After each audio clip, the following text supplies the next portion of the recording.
Welcome to Dad Gives Advice. My name is Orestes, and in this video I'm continuing my series on important books that I think everyone should read. Now, this particular case, it's not actually a book, it's a series of lectures from the Learning Company, or what is currently called Wondrium. And I think it's a really great series of lectures from renowned linguistics professor John McWhorter of Columbia University. The lectures are called The Story of Human Language. And again, this is by Professor John McWhorter of Columbia.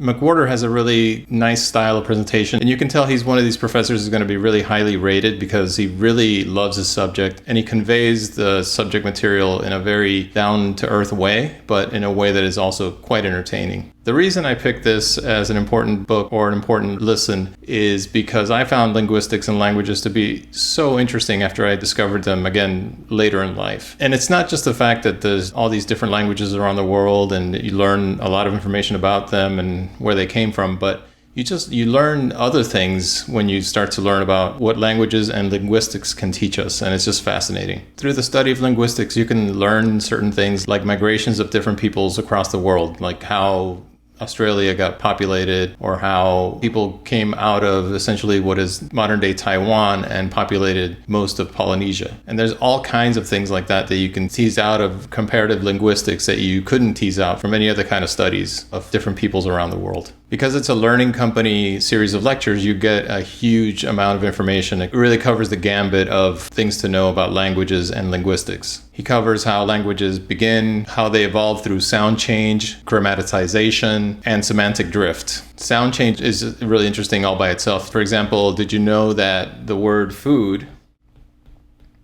used to be pronounced food?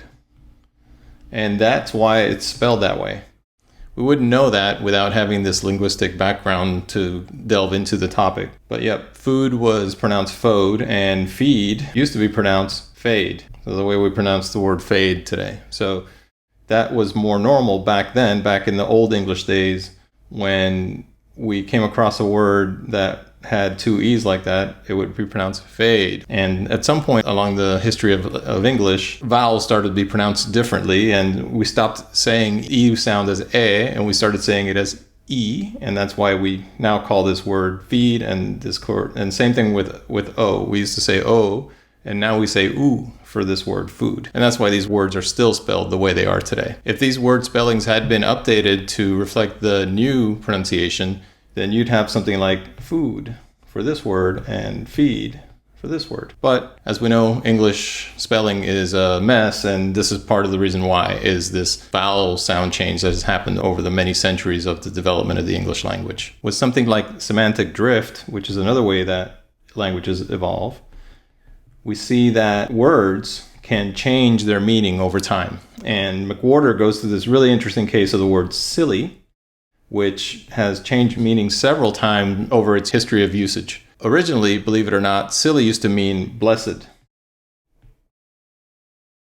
And it has changed several times over the history of its usage over the last several centuries to mean what it means today, which is a silly person, somebody who you don't take too seriously.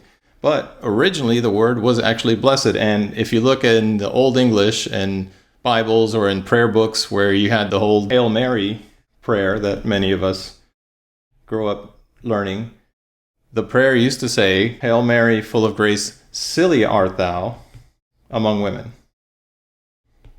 And it wasn't saying that she was a silly person, she was saying, blessed art thou. And of course, later on, the prayer got changed to say blessed when the meaning of the word drifted from where it was to where it is today. In a very real sense, languages evolve similar to how organisms evolved. So if you saw my video on the selfish gene, or actually read the book, The Selfish Gene, you'd know that when you have an isolated group of animals or organisms that's separated from a main group, and they happen to find themselves in a new environment with new selection pressures and maybe new predators or new prey, those animals tend to evolve into a brand new species. And over many generations, the new species can't interbreed with the original species because they've been separated for too long. The very same thing can happen with languages. And that's one of the main ways that we got new languages around the world.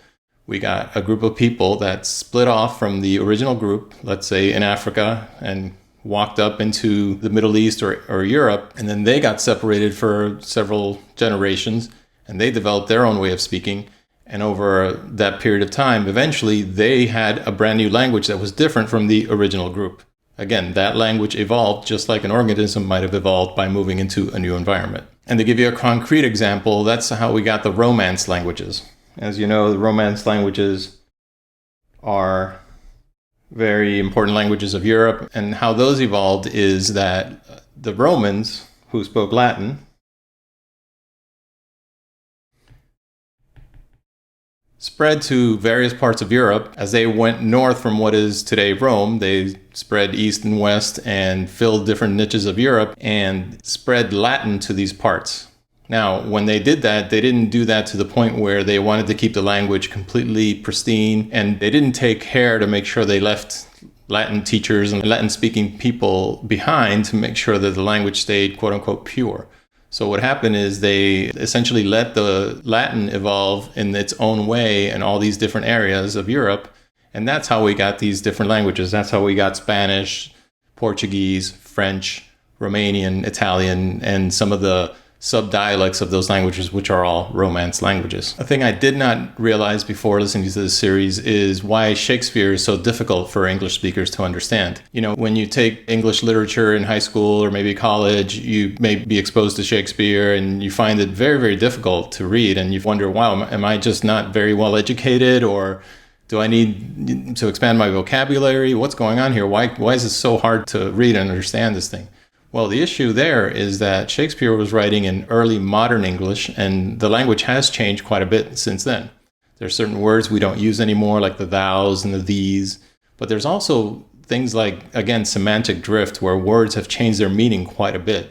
And so sometimes you find yourself reading a Shakespearean play or watching it being performed on stage, and you're not quite sure what's going on because the words have changed their meaning so much. McWhorter himself admits that when he sits for certain Shakespeare plays, he doesn't really know what's going on because it's so difficult to follow the language, because the language has evolved so much since the time that Shakespeare wrote. The classic example is the famous scene in Romeo and Juliet where Juliet is on her balcony and says, "Oh, Romeo, Romeo, wherefore art thou Romeo?"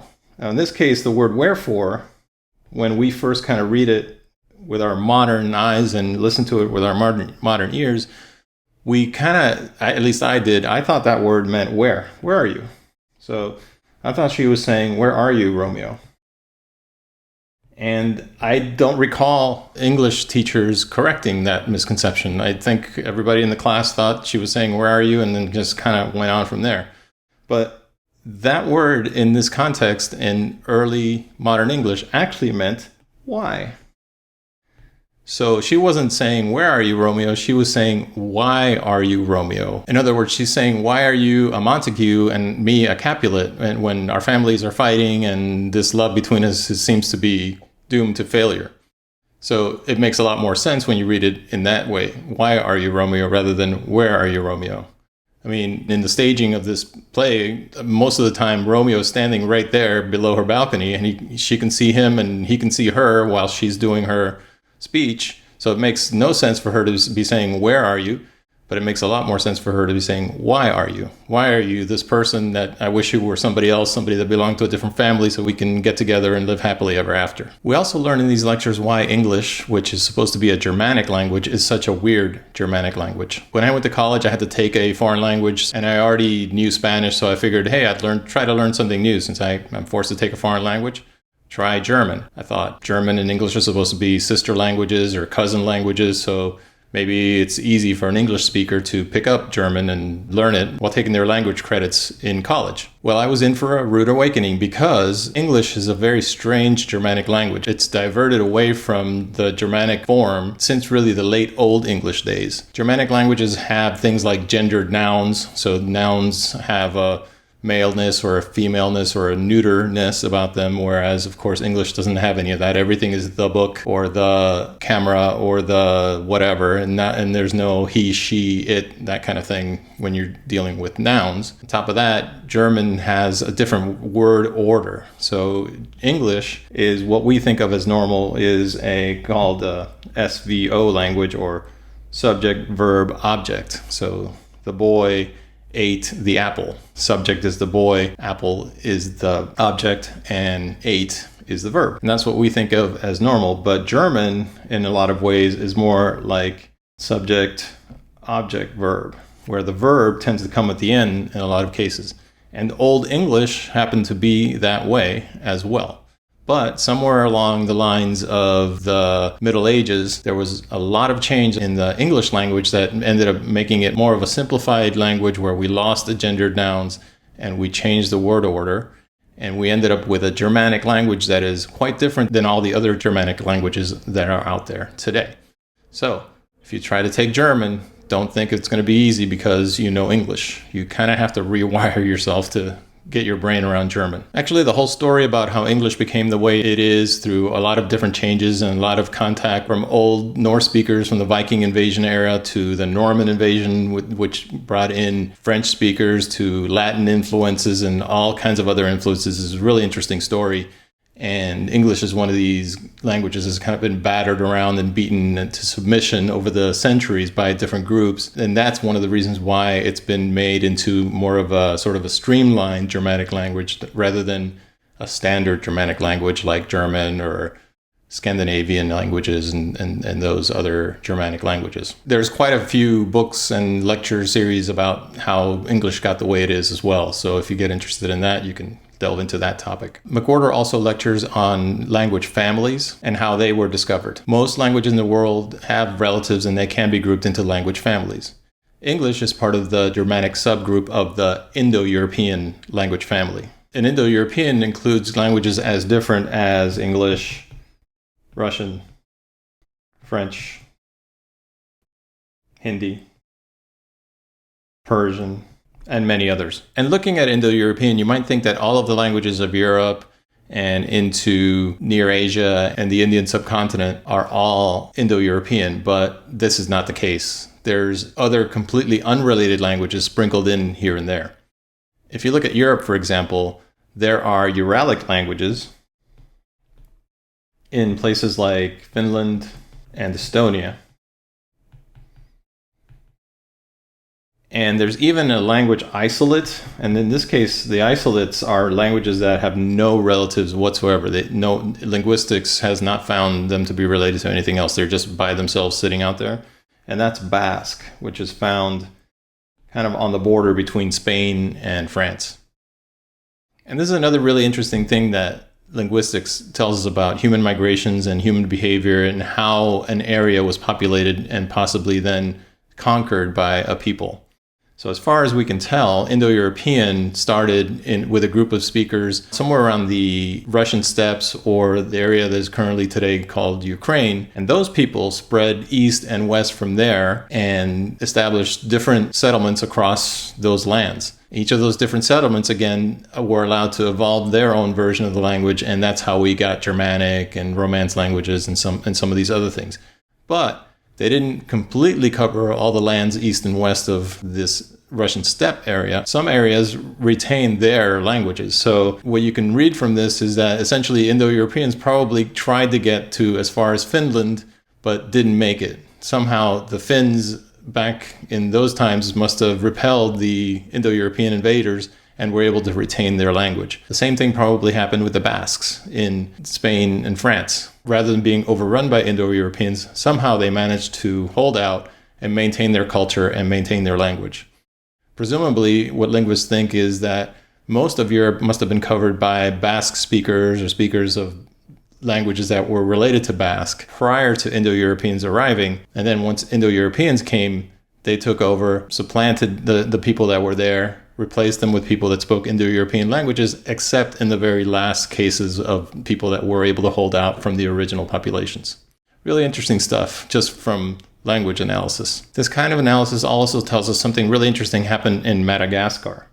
So if you look at Madagascar, you see that it's located pretty close to the coast of East Africa. And so just looking at that on the map, you might think that Madagascar was first populated by people from East Africa. But if you do a language analysis of the Malagasy languages, you notice that they're actually related to languages that are found all across Polynesia. And Malagasy is actually an Austronesian language. And Austronesian languages emerged in faraway Taiwan. So this tells us that rather than having been populated from East Africa, Madagascar was probably first populated from people that sailed all the way from Taiwan westward into the Indian Ocean and finally to Madagascar. And we wouldn't know any of this without the science of linguistics. In more modern times, scientists are doing genetic studies to confirm these migrations and confirm these relations between people that speak common languages around the world. And every time they go and check the genetics of, for example, a Malagasy speaker and compare it to the genetics of other Austronesian speakers around the world, they see that there is a relationship. I got so into linguistics after listening to this lecture series and other sources on linguistics that I pretty much bought just about every book by John McWhorter and every Great Courses lecture by him. If you find yourself developing a love for languages, you might also want to subscribe to McWhorter's podcast called Lexicon Valley. There's a lot of great stuff there about languages and linguistics, and he does a great job of telling the story just about every week with a new podcast on the subject. A big reason why I think people should listen to this series of lectures is because it actually made me less judgmental about the way certain people speak. I used to think that people that said the word y'all were kind of uneducated and backwoods, but McWhorter really made me look at this from a completely different angle. And what's happening when people use the word y'all and people change the language in certain ways is a couple of things. One, they're building their own dialect. There's always different dialects emerging with languages all of the time because that's how, again, language evolves. Different groups of people in different locations start to speak a different way and creating their own dialect. So in that way, it's not wrong that they have these different things that they say. It's just that their dialect is diverging normally from the standard language. In the case of the word y'all, it's actually a way of fixing the language because, as you know, we say things like, "Are you going?" when we're referring to both one person or multiple people. So if I'm talking at a group of people, there's 3 people standing in front of me, and I say, "Are you going?" It's not clear whether I'm talking to one person or all 3 or 2 of them. But if you say, "Are y'all going?" then for sure, you're not talking to just one person. You're talking to the group, or you're talking to at least 2 of the 3 of the group. So that actually improves the language. It actually makes it more like a lot of other languages around the world that mark this difference between you and you that in standard English we don't have today. Today we sort of have that as, again, one of these that the language got simplified to where we use you for both first person singular and third person. So like I said, in this way, it's actually improving the language. And by the way, the language used to have this in the form of the word ye. Well, the word ye is this word here. Same word. It's just that word that we used to use in olden times, in Old English times. And we would say, "Are ye going?" We're definitely meaning to ask whether the group is going rather than talking to a single individual. It's funny, I have a friend that is trying to bring ye back. Every time she texts us in a group chat, she uses it. She says, "Are ye going out for drinks tonight?" And I think it's kind of hilarious. That's my summary on the story of human language. I think everyone should read it in order for us to gain a better understanding of how languages evolve and to help us be more appreciative of our dialectical differences. And eventually for us to be less judgmental of each other and how we speak and just get along better in general. Let me know if you like these lectures and whether you have any questions or comments related to them. Also, if you have any other books or lectures that you think everyone should be aware of and read or listen to, let me know as well. Other than that, thanks for watching and have a great day.